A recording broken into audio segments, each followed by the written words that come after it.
ഈശോയിൽ ഏറ്റവും പ്രിയപ്പെട്ടവരെ, പരിശുദ്ധ ഫ്രാൻസിസ് പാപ്പായുടെ മരണശേഷം പുതിയ പാപ്പായ്ക്ക് വേണ്ടിയുള്ള പ്രാർത്ഥനകളും ഒരുക്കങ്ങളും എല്ലാം ആരംഭിക്കുന്ന ദിവസമാണ് നാളെ.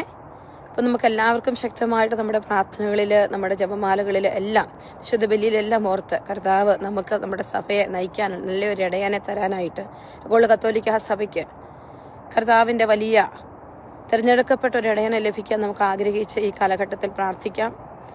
ഒപ്പം തന്നെ പ്രത്യേകമായിട്ട് നമ്മൾ പ്രാർത്ഥിക്കുമ്പോൾ നമ്മൾ സുഭാഷിതങ്ങളുടെ പുസ്തകത്തിൽ 13-ാം അധ്യായം 3-ാമത്തെ വചനത്തിൽ പ്രകാരം പറഞ്ഞു വെക്കുകയാണ്: വാക്കുകളെ നിയന്ത്രിക്കുന്നവൻ തൻ്റെ ജീവൻ കാത്തു സൂക്ഷിക്കുന്നു, വാക്കുകളിൽ നിയന്ത്രിക്കാൻ സാധിക്കാത്തവൻ തൻ്റെ ജീവൻ നാശത്തിലേക്ക് എത്തിക്കുന്നു എന്നൊരു വചനമുണ്ട്. ആ വചനം ദൈവം നമ്മളെ ശക്തമായിട്ട് സുഭാഷിതങ്ങളുടെ പുസ്തകങ്ങളിൽ ഓർമ്മപ്പെടുത്തുമ്പോൾ വാക്കുകളിൽ പിഴച്ചു പോകുന്നവരാണ് നമ്മളിൽ പലരും, വാക്കുകളിൽ വീണു പോകും നമ്മളിൽ പലരും. പല വാക്കുകളും പറയേണ്ടിയിരുന്നില്ല എന്ന് പിന്നീട് ചിന്തിക്കുന്ന ഒരു തലം നമ്മുടെ ജീവിതത്തിലുണ്ട്.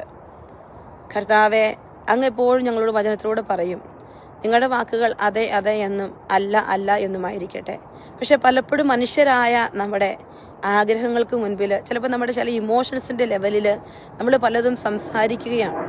ആ സംസാരം കർത്താവിൻ്റെ കരുണയിൽ നിന്ന് നമ്മളെ അകറ്റുന്നതായി മാറുന്നുണ്ട് എന്ന് ഈ കാലഘട്ടത്തിൽ തിരിച്ചറിഞ്ഞുകൊണ്ട് വാക്കുകളെ നിയന്ത്രിക്കാനുള്ള കൃപ, പരിശുദ്ധാത്മാവിൻ്റെ കൃപ